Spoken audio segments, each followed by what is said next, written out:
In this lesson, you will learn how to determine the discriminant and the number of solutions for quadratic equations.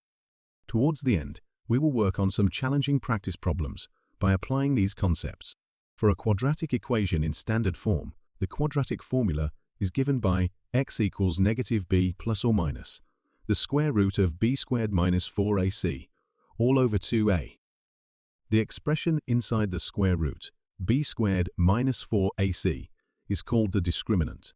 The value of the discriminant can be positive, 0 or negative, and this determines the number of solutions for a given quadratic equation. If the discriminant is greater than 0, the quadratic equation has two real solutions. If the discriminant is 0, the quadratic equation has one real solution.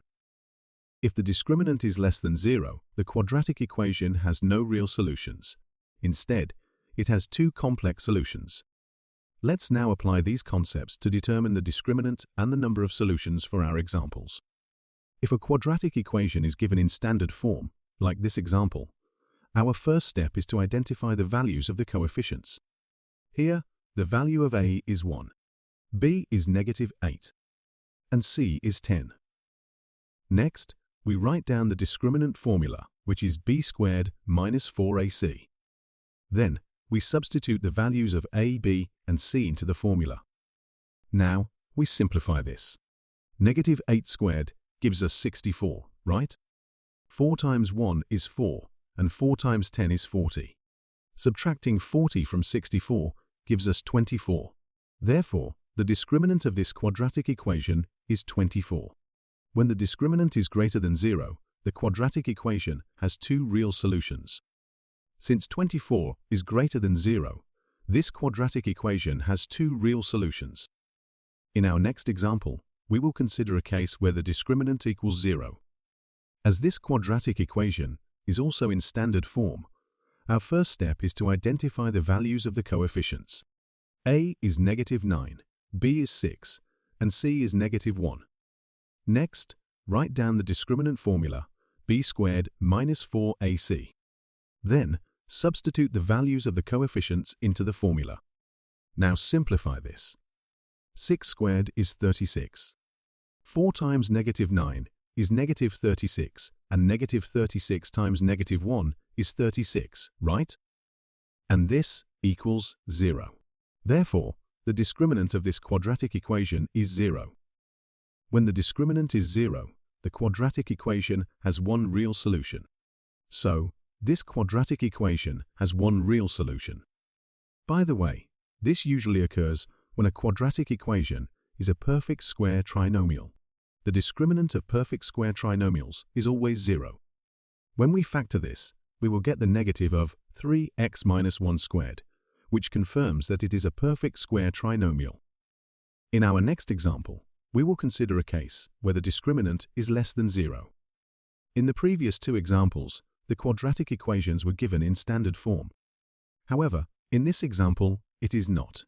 To determine the discriminant, the quadratic equation must be written in standard form. So, our first step here is to rewrite this equation in standard form. To do this, add 7x to both sides of the equation. Next, identify the values of the coefficients. A is 3, b is 7, and c is 5. Then, write down the discriminant formula and substitute the values of the coefficients. Now, simplify. 7 squared is 49. 4 times 3 is 12, and 12 times 5 is 60, right? Subtracting 60 from 49 gives us negative 11. Therefore, the discriminant of this quadratic equation is negative 11. When the discriminant is less than 0, the quadratic equation has no real solutions.